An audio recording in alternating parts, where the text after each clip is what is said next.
Thanks for coming. Good to go? Yeah, whatever you, yeah. Cool. Good to go?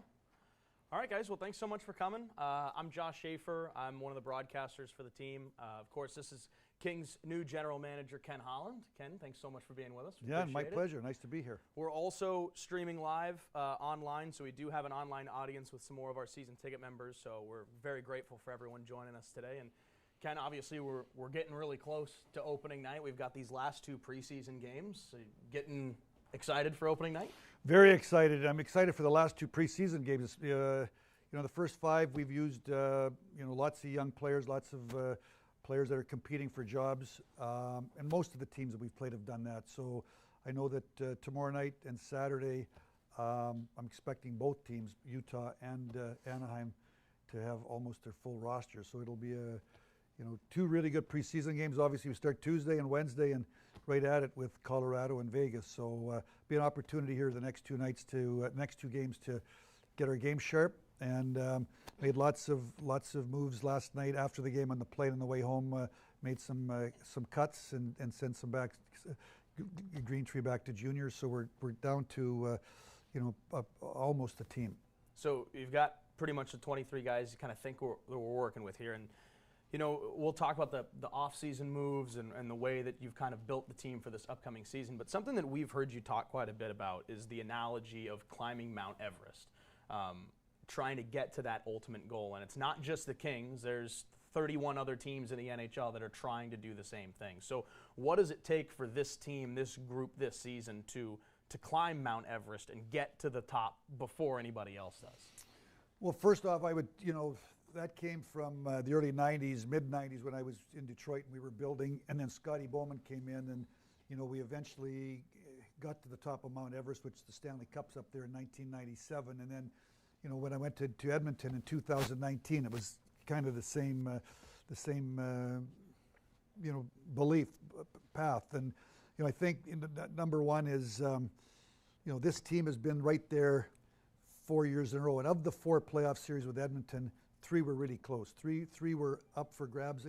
The one series was 4-1 for Edmonton, probably the better team in that series. But the other three series, Edmonton found a way to get the series done. And then went to the Stanley Cup Finals in both series. So, for me, it speaks to how close the LA Kings are with the top teams in the Western Conference and the top teams in the National Hockey League. One of the things I tried to do, and I really believe in, is the importance of experience, depth, size, and those were some of the things that we tried to do in the off season, as well as the experience of being in those playoff series and in those moments. In the past years, and believing that with a little bit of making the team bigger, better, deeper, that you'll be more ready the next opportunity. Now, I don't want to get ahead of myself because there's 82 games to qualify for the Stanley Cup playoffs, and there's teams that missed last year. Probably all 16 in the West have hopes of being in. So you've got to go through that whole 82 game grind to put yourself back in that position. It's going to be hard. It's only half the teams make the playoffs, but certainly we tried to make moves that we thought would make us better over 82 games and hopefully impact our team long-term beyond that. Now, those additions that you guys made, on the blue line, Cody Ceci, Brian Dumoulin, of course, Corey Perry up top, Joel Armia, Anton Forsberg, another goaltender. Those were moves that you guys made to fill specific roles with this group. What are some of those things that you felt the team was missing in the past that you wanted to execute by bringing in those types of players in the offseason?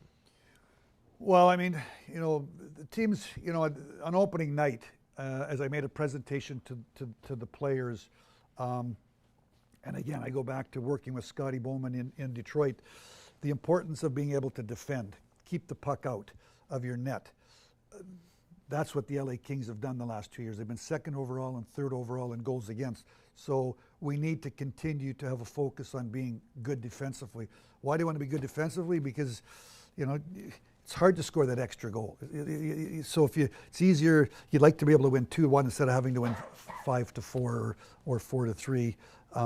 And I showed them over the last 4 or 5 playoff series where the final 4 teams it's not 100%, but 3 out of 4 most times are top 10 in the league in goals against. So it's important to know how to defend, and that's what has been part of the LA Kings calling card the last 2 years. We need to continue to be good on that. Special teams. Last year, I think the team was 8th in the league in penalty killing. Need to continue to be, Armia kills penalties, CC kills penalties, Dumoulin kills penalties. You got to be good in special teams. Last year, I think the team was 30th in the league on power play up until the trade deadline when Rob Blake acquired Kuzmenko. And I think they were 6th or 8th from the trade deadline to the end of the year. So re-signing Kuzmenko, Corey Perry obviously as a power play guy. And I know in talking to the people here that at the trade deadline, they felt it was important to find somebody that shot right. You know, when you got a power play, you can't have, it's a little harder with 5 lefties or 5 righties. If you had the one time, you got to have that other angle. So bringing in Kuzmenko, who's a right shot, added to the lefties. You know, Fiala shoots left, Kopitar's left, Juice is left, Q's left. So, and now Corey Perry shoots right. And Corey Perry's is a guy that'll go to the net front. Kuzmenko shoots right. He can make plays. So I feel my job as the manager is to try to give the coach multiple options, and then he's got to see how the options, which works the best together. So by bringing in, re-signing Kuzmenko and bringing in Corey Perry from a power play perspective, gives Jim Hiller more options. And then, you know, Mark Bergevin is one of my senior advisors in there, and I had Corey Perry in Edmonton, and when I was in Detroit, followed Corey in Anaheim.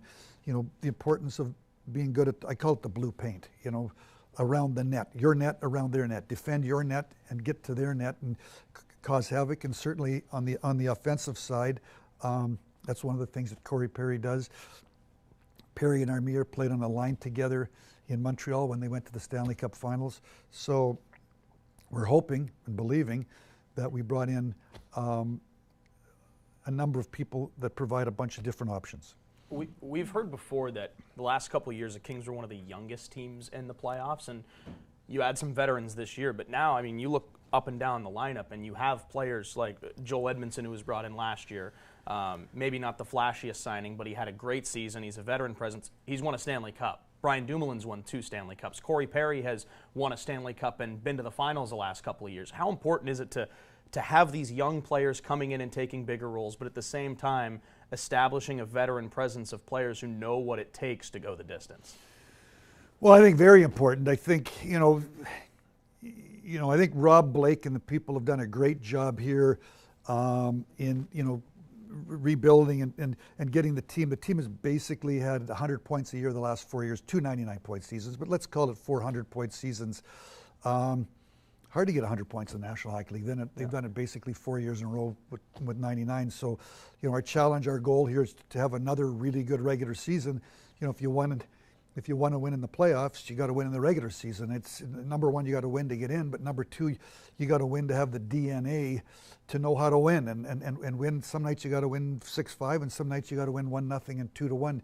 You got to win different ways. But certainly that's when you get into a you can talk about a playoff series. Playoff series is 7 games. The season's 82. So in a 7-game series, those vets understand it's a roller coaster, and you might lose a game or you might be down. You want to bounce back. And I think the same thing over 82 games. When it's not going your way, you gotta, when maybe panic's going on all around you, you got to make sure that you believe in what's happening. You've got leadership in there, and believe that what we're doing is going to eventually turn to success. So I think that's what experience, that's what leadership does. And then at the same time, to your point, the young players like Byfield, Laferriere, Clark, Turcotte, Hellenius, these are all 22 to 24 years old, maybe 20, maybe 23. They're playing with veteran people, and they feed off of their experience. And the vets have those younger players that sometimes you get into January, February, the energy level sometimes gets low. the young guys are providing energy, and it's balancing. You got the veteran leadership, and you've got the youthful exuberance. Where are those players at? I guess based off of your evaluations when you came here, these are players that were here before you came to the Kings this last offseason, but now they're kind of at that point where they've really started to hit their stride. And I know it's the coaching staff that's going to try to get the best out of them, but how do you evaluate guys like LaFerriere, Byfield, Clark, Turcotte? Well, they're really good players. I would say this, I started scouting in 1985 with the Detroit Red Wings, and, over the course of, you've got things that have worked and you got things that haven't worked, or players. And I think the age of 23 in most cases is that age when players kind of take a jump. There is the special few that maybe at 19, 20, 21 can come in and really impact the league. But 23 is the age when players take a step forward. So players that you're talking about are just coming into that age group when they've got a couple of years under them in the National Hockey League. They've got an understanding of how the league works and how tough it is and challenges, and now they're ready to take a step in their career. So I think that being around those young players that you've talked about, they're important parts of the team. Hellenius, 6'6", he's a great big guy. You like big people. You like when you think about the teams that have won the Stanley Cup, the Floridas and the Vegases and the St. Louis and Tampa Bays, and they've got lots of big players, but there's some small players, but you need to have an element of size, and certainly Hellenius brings that, and I think he's had a good camp, and he's got the long reach, and maybe develop into a penalty killer, and Q's a big guy, and Laffy's really smart and plays 200 feet and goes to the blue paint. So they're young players. They're really important to our group, to our team, and they're going to be more important as we go along because they're on the upswing, and their importance to the team should and will grow based upon and Brant Clark based upon what I've seen. We're going to open it up to questions with the group here in a couple of minutes. We also have the online stream as well. We have an online audience that can ask questions as well, so we're going to open it up to that in a couple of minutes. But I want to ask you about Anze Kopitar. As we all know, he announced a couple weeks ago that he's going to be retiring after the season. I'm curious, you've been around the league a long time, and I'm sure that you have evaluations of Anze Kopitar from an external perspective and now an internal one. What has it been like for you to kind of see his career develop, and now that you're here, what does he mean to this group? Well, first off, he's a Hall of Famer. I mean, he was one of the best centermen of his era, 200-foot player, big, strong, powerful. I mean, even at the age of 37, he's still a really important, really good. I mean, it was sad for me to sit here and watch the presser. I mean, I think he could play another 2, 3, 4 years, but he has to make decisions that are in his I've had, in Detroit, my time in Detroit and Edmonton, I've players play into their 40s that impacted, positive impact on the team, and certainly I think Anze could go there, but ultimately to do that when you're 37, 38, and 39, it's a massive commitment, especially in the off season when you've got a family, going to the gym and everything that you got to do to be ready to play at your peak. So it's going to be I'm sure as we get down at the end it's going to be emotional, but I think for him it'll be business as usual, like he said at the presser. Right. I mean, he's the leader. He sets the tone. He still plays against the other team's best players. He's unbelievable defensively. I mean, even never turns the puck over, puck protection. And I think that, when I'm talking about the goals against, people might think about, the goaltending or the defense, but really it's a commitment from the entire team. And when your best forward, Kopi going back in his prime is playing 200 feet, everybody's playing 200 feet. And that's when I watched in '85 Yzerman under Scotty Bowman kind of go from being a great offensive player to a great two-way player, and that's when the Red Wings started to win, and then the Zetterbergs and the Datsyuks followed, and I think that I kind of watched that happen in Edmonton, and that's the impact that Anze Kopitar's had on this franchise over a long period of time. Obviously won cups in 2012 and 14, and great two-way player. Hopefully we can have another great regular season and make a lot of noise here at the end on his way out. How rare are players like that? Because you've had a few. You just met the Datsyuks, Zetterbergs, the Yzermans. Like those types of players are rare, and I feel like we've been blessed with a player like Kopi here for so long, and Drew and Quick and Brown and guys like that too. How it doesn't happen very often. No, they're very rare. I mean, it's they're special players, and I think you realize when you're watching them how special, but I think probably sometimes when they're gone, then you start to realize really how special they were, and probably good for all the fans to know that this is Kopi's last year, and you can really take in and soak up how good he is, even at the age of 37. Yeah. But they're rare. They're people that they carry the franchise for a long time. Like they put the franchise on their back, and they do all the heavy lifting. They got all the hard matchups, and they're on the ice in all the key situations, and they've got responsibilities, as leaders off the ice to make sure everybody's buying into what needs to happen for the team to win. So they're very hard to find. And the LA Kings fans and this organization has been very, very fortunate to. But I also think a guy like Quentin Byfield and LaFerriere, what a treat! What a treat for and a learning and education for them to play part of their career with Anze Kopitar and see how he goes about his business. And fans only see the game, but there's practices and being ready for practice and focused on how they practice and how they eat and what time they go to bed and how they handle the adversity of a downtime and those are all the things that are necessary in professional sports to be successful. So when you've got a player like that, it's not only his impact on the team during that time, but it's his impact on the team, on the young players that are going to take over the franchise after he's gone, moving forward. I have one more question before we open it up to the group and to the chat, and I feel like I have to ask you because I know everybody's wondering. What is the status of Adrian Kempe's contract situation going forward? I know, see, every person was going to put up their hand and ask. So I feel like I have to ask before we. Well, first I would say he's a priority. I'm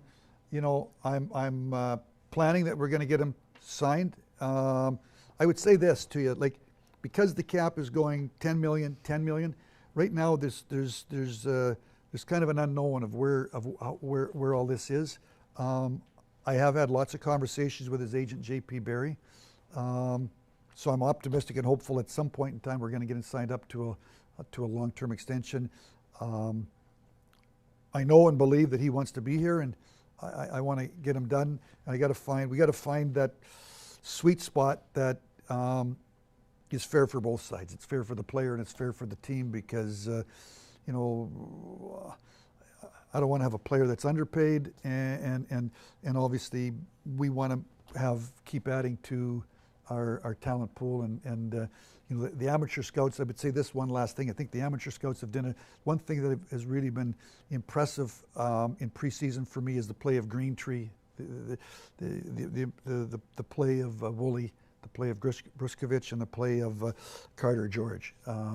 They've all gone back, but George played 2 games, was basically, in my mind, first start probably in a rookie game, and then in the NHL game. Greentree's played really good at 2-3 points. 6'3", great big guy with skill, good hands, hockey sense. Just sent him back to junior, want him to push to make Canada's World Junior team. Same thing with George. And there's some other people. So not only the young people that we've got on the team, there's some really good, and there's some other kids that have a chance. But those are the 4 that probably really jumped out here in preseason. So it's exciting to know that you've got these young people pushing through the system. Yeah. So we're going to open it up to questions from the group here. We have fans here. We have fans on the online stream. So let's open it up to questions. Does anyone have one now that the Kempe question has been asked? Do we still have some questions? Okay. Yeah, let's go over here. As an outsider coming into the organization, you've mentioned the scouting staff. What else was there that was a good surprise to you? I would say this. They've done a good job in the amateur draft. I think they've done a good job everywhere. You look at the pro scouting department, the signing of Edmonds, or the signing of Edmondson, and the signing of Fogel. Those 2 players, and the trade for Kemper, finalist for the Vezina Trophy. So that's why it's hard. It's a hard league to get 100 points a year. So unfortunately, Evan, we have to figure out a way now to do it again, and then turn that into playoff success and playoff rounds won. So they've got the player development department. It's a big department. They've done a lot of winning, and the Sean O'Donnells and the Matt Greens and the Jared Stolls. So they know what it takes. They're here every day. I think the amateur scouts have done a great job. We've got to turn this into playoff success. That's ultimately. But I also don't want to. We got to win in the regular season. So you got to keep at it. You got to keep at it. But I think Luke Robitaille, Rob Blake, Nelson Emerson, Glenn Murray, and all the people have done a fabulous job here in building this team up to be. I think it's a team that you come to the rink. They think the best home winning record in the National Hockey League last year. So nice to come to the rink to watch your team win. So I'm just hoping to come in, provide some leadership, maybe some little bit of different ideas that can help us take the next step. Thank you. Yep. Any more questions? Here? Yeah, right over here. Thanks for taking the time to meet with all of us. I know the fans greatly appreciate it. Yeah. You've had a great historic career, right? Already in the Hall of Fame. How have you seen the game change throughout your career? How did you adapt to those changes, and what do you do to stay up to date to maybe project or foresee what changes might be coming next? Great question. Game's way faster. And I think part of it's twofold. Part of it's the rule changes. I think back to 2005 when there was the work stoppage and Colin Campbell, they opened the game up, the red line's out, so the game's faster. It's going back and forth way faster. The younger players coming into the game are probably more prepared than they ever have been, and I think that's due to more. They're watching games on TV, and they're all these federations are identifying the players at 14, 15, 16, and they're in the gym quicker, and they've got more video, so they're just more ready earlier. And I would say goalies are bigger, for the most part. You guys go to the games, and I was a goalie. When I went down, the bar used to be at my neck. I look now, the bar's in the lower part of the back. So, they're big goalie. I think that's the Patrick Waugh influence from the early 90s, and he was 6'2", but everybody else before that was, the goalies were 5'8", like my size, to 5'11". So, they're just. I think the game is. Goalies are bigger. It's hard to score a goal. Last night we're playing in Utah. They had two players they drafted in the first round. One was 6'6" and one was 6'7". And one was 6th overall. One was I think 11th or 12th overall. So there's more big people.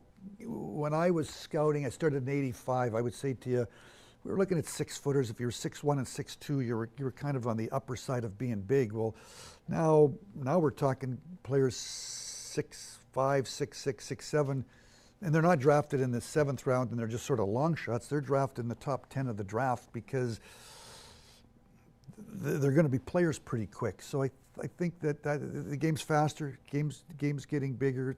You know, the goalies are getting bigger. But ultimately, if you got hockey sense, if you got hands, you can skate and you compete. Doesn't matter how big you are, you can be successful in the league. But I think overall, it's kind of getting, you know, the lot.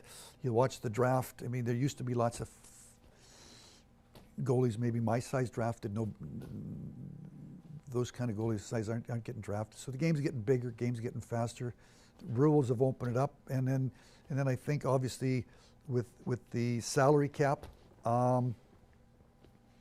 there's so many teams so close. You know, it's I know in 2000 played Nashville in the first round had a payroll of 25. So there was this massive disparity between the high payroll teams and the low payroll teams. Those days, they don't exist anymore. So the salary cap has made it really close. That's why I'm really excited about being here to work with Luke. But it's a good team, and we're right there. And see if we can just find a ways to. But there's 16 teams are thinking like I am. That's the beauty of the salary cap. Everybody thinks they've got they're right there and they've got a chance, and they do have a chance. I think it's great for the fans too, because there's so many games, so many things so close. Hope I answered your question. Yeah, no, it's perfect. You know. Hi. First off, welcome to LA, Mr. Holland. I just want to say, as a goalie, I understand what you're saying because I'm only 5'10", so I get where you're coming from. Speaking of goaltending, you guys signed Anton Forsberg in the offseason. So, do you believe in today's NHL you need like 2 solid goaltenders to compete? And does it help, alleviate the number, like Darcy Kemper's, how many games he plays, so he could still be fresh and all that stuff during the season? I certainly believe it's a 2-goalie system. Now, one guy might play 60 games, but there's still 22 games there, and we're talking. I think is it in the last couple of years, teams. I think did Calgary and St. Louis tie in points last year? One got in and one was out, and then I think the year before Detroit tied in points with Washington, I believe, and Washington in and Detroit's out.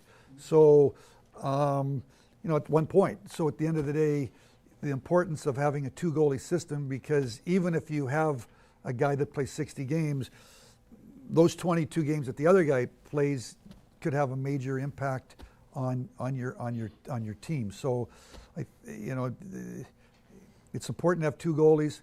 Obviously, if you get an injury, you like to have, then you can have a guy that can step in and take over. So, but I think that it's a 2-goalie league. When you get into the playoffs, you really probably go to the 1 goalie in most cases.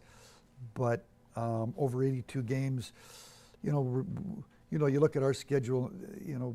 Home Tuesday to Colorado, and you got to fly over, and you got to play the next night against Vegas, and then you got to go. And here we go every second night for 6 months. You need 2 goalies. It's a tough position. There's a lot of pressure. Much like the same, you need good depth. You're probably going to go through 14, 15 forwards. Probably going to need 8 defensemen over the course of the 82 games. So you need, what you're starting with on opening night. That was sort of my message last night to some of the players that we told them they're going on waivers. I'm expecting we're going to need you at some point in time. Go down, play good in the American League, because there's going to be injuries, and depth is important to. Part of the recipe to success. Another question?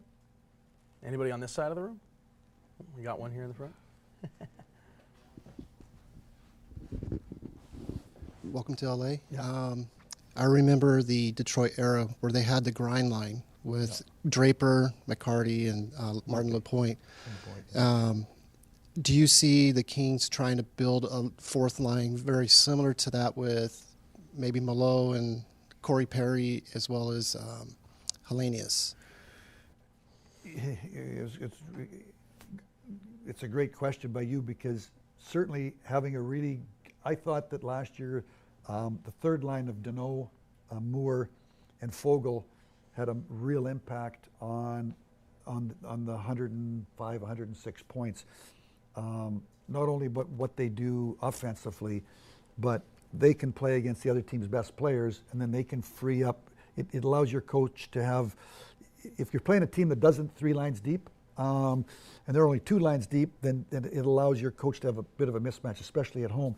Certainly now, I think you got the Kopitar line with Kuzmenko, and you've got the Byfield line, the Deneau line. Now we got Perry, Turcotte, Malot's had a really good preseason, Hellenius, Corey Perry. So we've got 5 guys there that we think can go in, and they all can give us different looks. And Malot's heavy, and Corey Perry's experienced and goes to the paint, and has kind of gone up and down the lineup in Edmonton the last couple of years. So he can be down there and move up. And Armia kills penalties, and he can play right wing and he can play left wing. And Turcotte can play center on the 4th line, but if we have an injury, he can go up. He's like a Swiss Army knife. Last year he went up and played with Kopitar. And then Hellenius is 6'6", and if you got him down the middle, he provides a different dimension. So I'm hoping that we've between the people that were here and the growth of them, and the addition of Perry and Armia, will allow us to be able to have roll 4 lines deep. And now it's got to happen, but that certainly was kind of the thinking in the off season.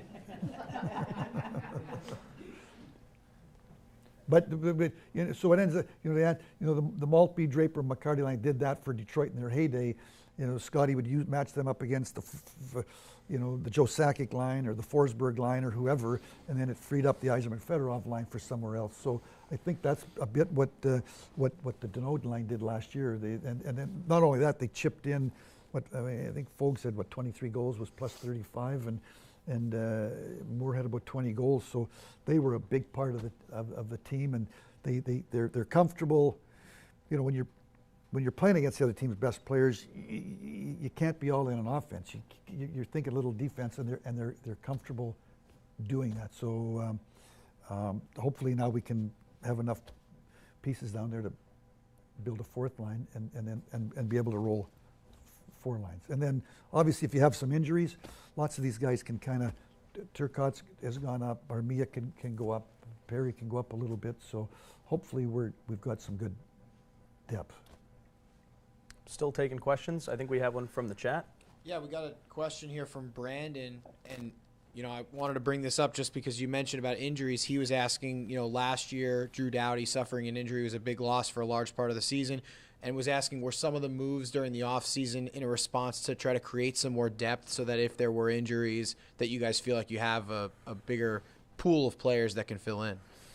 Yeah, I mean, first off, when you lose a player like a Drew Doughty, it's got to be it's done by committee. Like there's no, there's no hockey store where I go across the street and shop and say I'd like to buy a Drew Doughty and then bring him across the street and put him in the lineup. So when you lose those type of people, but they did an unbelievable job last year when Drew went down of people stepping up.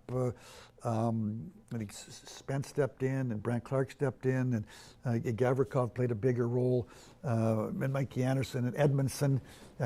So they did a great job. I think they were 2nd in the league in goals against. So I think depth is important.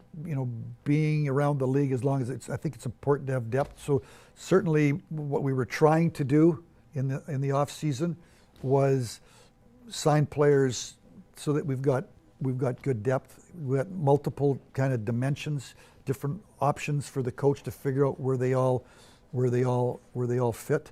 So the answer, I guess, is yeah. I really think depth is important over the long haul. We have more questions in here. Still keeping it open to some questions online and in the chat. Anybody else have any in here?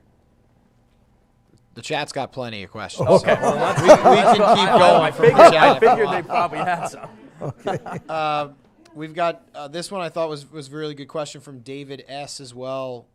Speaking about negotiating, when you're negotiating a player contract, is there some key data points that you look at when you're analyzing some comparable deals that other players from other teams have received? Are there some data points that you maybe feel are more important than others when you're negotiating?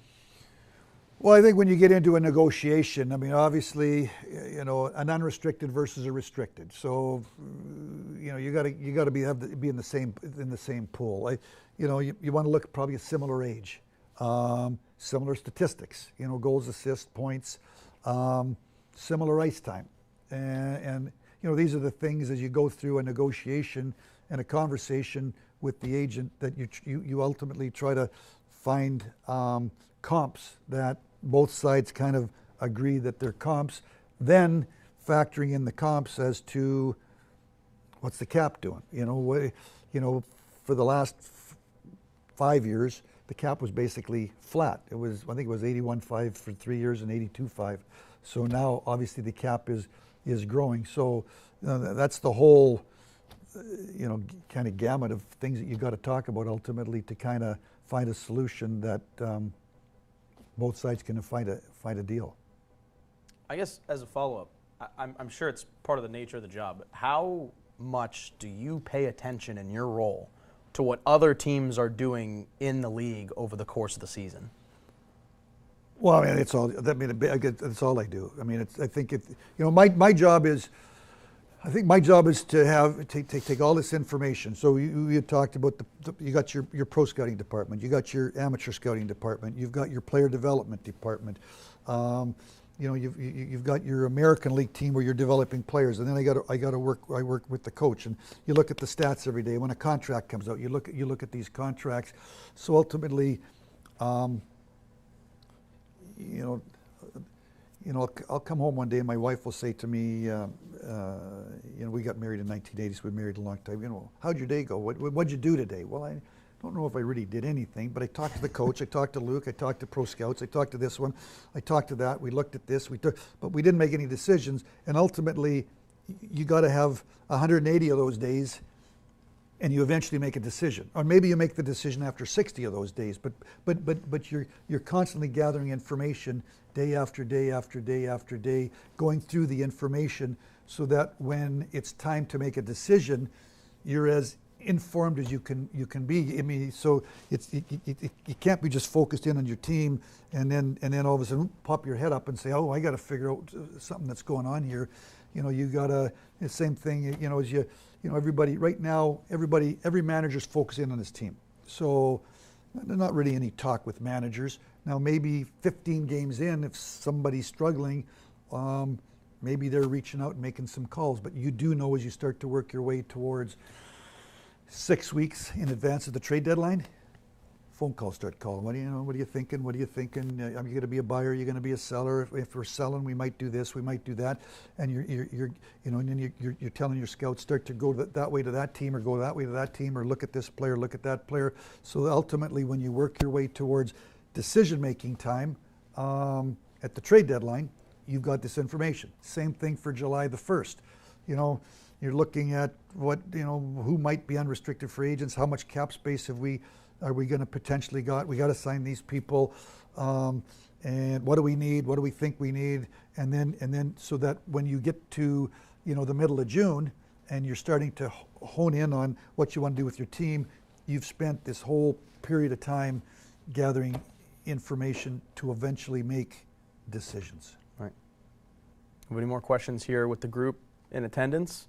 Want to go back to the chat? Do we have anything back there? I know that you said there's a lot. There's a lot. This has kind of come up a few different times, so I'm going to tie a few different things together. Multiple fans talking about toughness, the importance of toughness, especially when it comes to the playoffs, and the Edmonton Oilers, a team you're obviously very familiar with, and a team that's pretty tough because you were there. So I guess tell us what it was like to try to, you know, look at this group and maybe add a little bit of that element as you kind of look toward the playoffs. Well, I don't look at toughness as fighting. Now, you know, when you think about the Stanley Cup playoffs and you're watching, how many fights do you really see in the Stanley Cup playoffs? So Toughness is about winning one-on-one battles. It's going to the hard areas. It's going to the blue paint and over again, throwing pucks on the offense and boxing out and battling and clearing out and making space for your goalie inside your blue paint. It's being hard on the wall. It's getting pucks out and getting pucks in, because, you know, I had a conversation with an agent today from one of our young players that we'd sent back, and he said to me that the young player, it mentioned to him that he, you know, in junior hockey, you can have some turnovers, and they don't really, it's no big deal.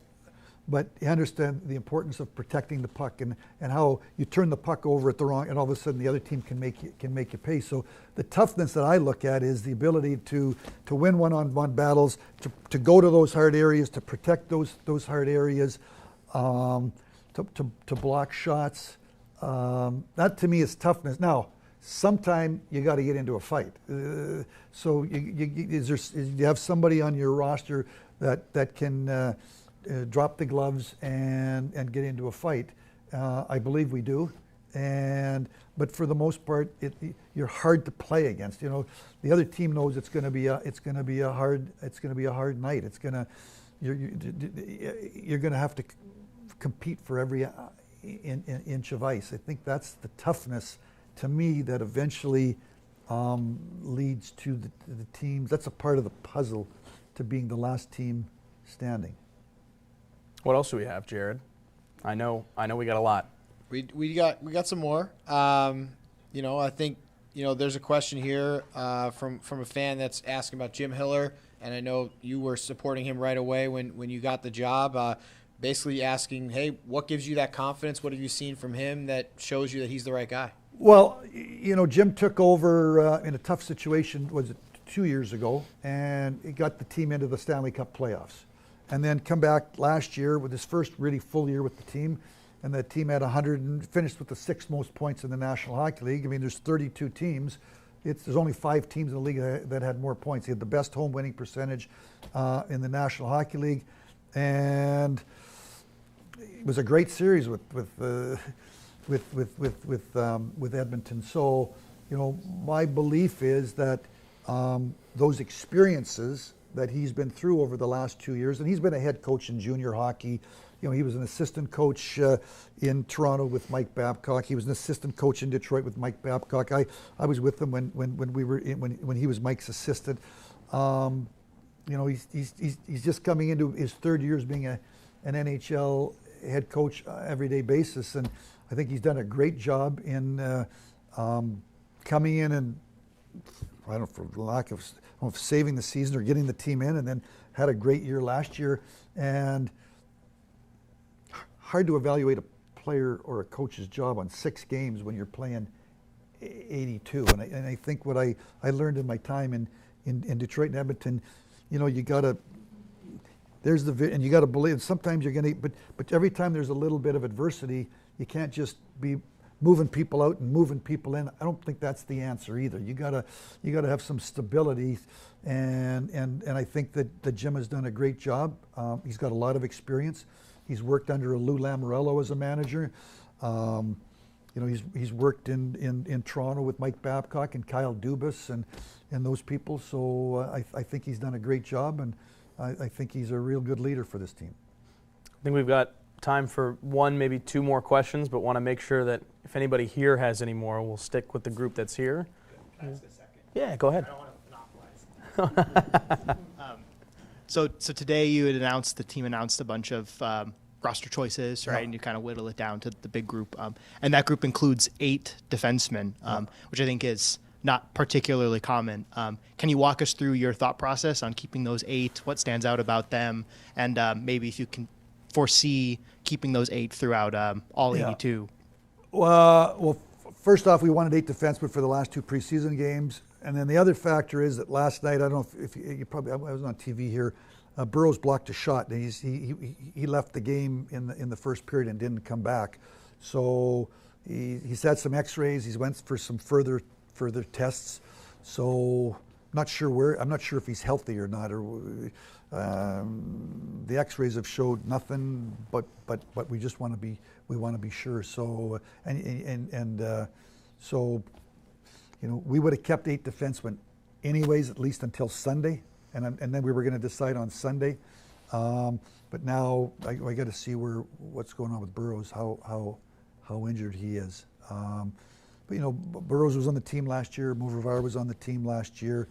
You can either go, you know, 13-8-2. Obviously, you can carry 23, so you could go 13-8-2, 14-7-2, or I think the lowest you want to go is to have 1 extra defenseman, 1 extra forward. You could carry 13-7-2, 22. But so I guess I would say to you, those defensemen were on the team all the year last year, wanted to get to Sunday, wanted to get to the next 2 games. We were going to play them both, and I'm not sure if Burrows is going to play or not. And as we got onto the plane last night, when he was out, talked to the doctor, talked to the trainers, and they said we had to do more tests. So I'm trying to assess where he's at health-wise. Okay, do we want to go to the chat for one more question?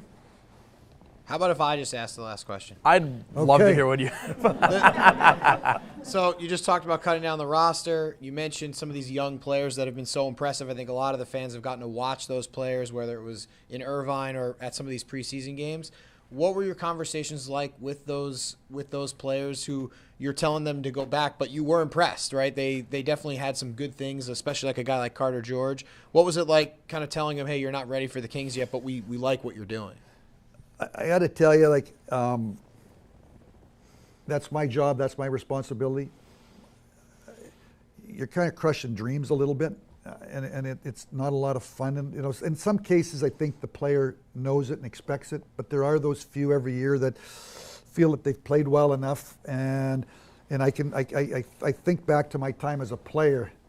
I'm old now. I did play a long time ago, but I was in those meetings, sitting in that chair, where I was told I was either being released or I was sent to the farm team, and you kind of, you know, so and how my dream was crushed a little bit in that meeting in that day. So I don't enjoy those meetings, but it's my job, it's my responsibility to make those decisions and deliver bad news.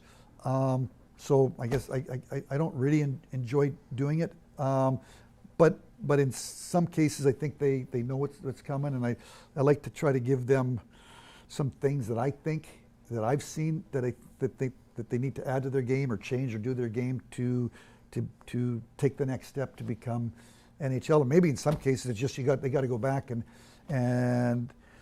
you know, if you've got a young defenseman, is he better off being the 7th defenseman in the National Hockey League and just being a healthy, or is he better off to go back to the American League when you're 21 or 22 years old and playing, you know, 25 minutes a night, and being on the power play and being on the power penalty kill and being on the ice in the important, late in the first period and late in the game in those important situations. I think from a development, it's better there. So, so that's my calls. But I do know in some of those meetings last night, and you're crushing dreams a little bit, and I don't enjoy that at all, because like I said, I sat in that chair and I know what it feels like. So, but it's my responsibility. Well, Ken, it's always great to get your perspective. 2 more preseason games left, and then opening night. Can't wait. Yeah, can't wait to get going here. Tomorrow night we go to Utah, and then Saturday. I'm anxious to get. We haven't been at Crypto. We've got some new digs there. I think, Luke. I think they've done a little bit of a reno in the locker room, so I'm excited to get in there and between the home crowd against our rival, the Ducks, and then we got to make some decisions on Sunday, and most of the decision, but the odd decision, and then kind of get the coaches thinking as to what the roster looks like on opening night, and here we go. I mean, right off the bat, Colorado, Vegas, and an 82-game grind to try to get into the playoffs. Well, Ken, thank you so much. Thank Appreciate you. your perspective. Always a blast. And thanks for everyone joining us here and online. And we'll see you guys at the last couple of games and then on opening night. Thanks for coming. Look forward to seeing you. Thanks.